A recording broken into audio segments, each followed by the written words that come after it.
মেহেরপুরের বাজারে উঠতে শুরু করেছে হিমসাগর আম। জিআই পণ্য স্বীকৃত হিমসাগরের পাশাপাশি আঁটি, বোম্বাই, ল্যাংড়া, আম্রপালি, হাড়িভাঙ্গা আম উৎপাদন করেছে এ জেলার বাগানিরা। তবে দাম নিয়ে অসন্তোষ বাগান মালিক ও ব্যবসায়ীদের।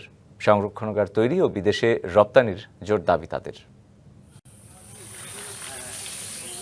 মেহেরপুরের আম বাগানগুলোতে আম পাকতে শুরু হয়েছে। গাছ থেকে আম সংগ্রহে ব্যস্ত সময় পার করছেন বাগানিরা। আবহাওয়া ভালো থাকায় আমের ফলন ভালো হলেও দাম নিয়ে অখুশি বাগানিরা। বালাইনাশক সার ও দিনমজুরের খরচ বেশি হওয়ায় পরিচর্যায় ব্যয় বেড়েছে। বাজারে বেচা বিক্রিতে সরগরম জিআই পণ্য হিসেবে স্বীকৃত মেহেরপুরের হিমসাগর আম।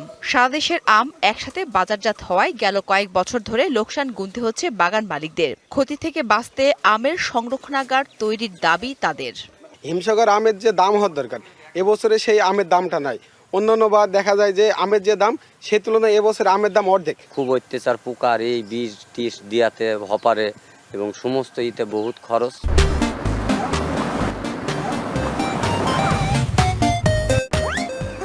রপ্তানিযোগ্য আম উৎপাদন করতে প্রশিক্ষণ সহ নানা উদ্যোগের প্রয়োজন বলে মনে করছেন তারা।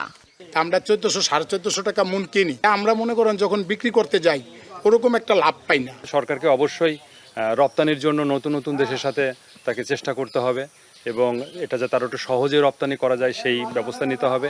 আর সেই সাথে আমাদের দেশীয় মার্কেটের জন্য সংরক্ষণের ব্যবস্থা করতে হবে।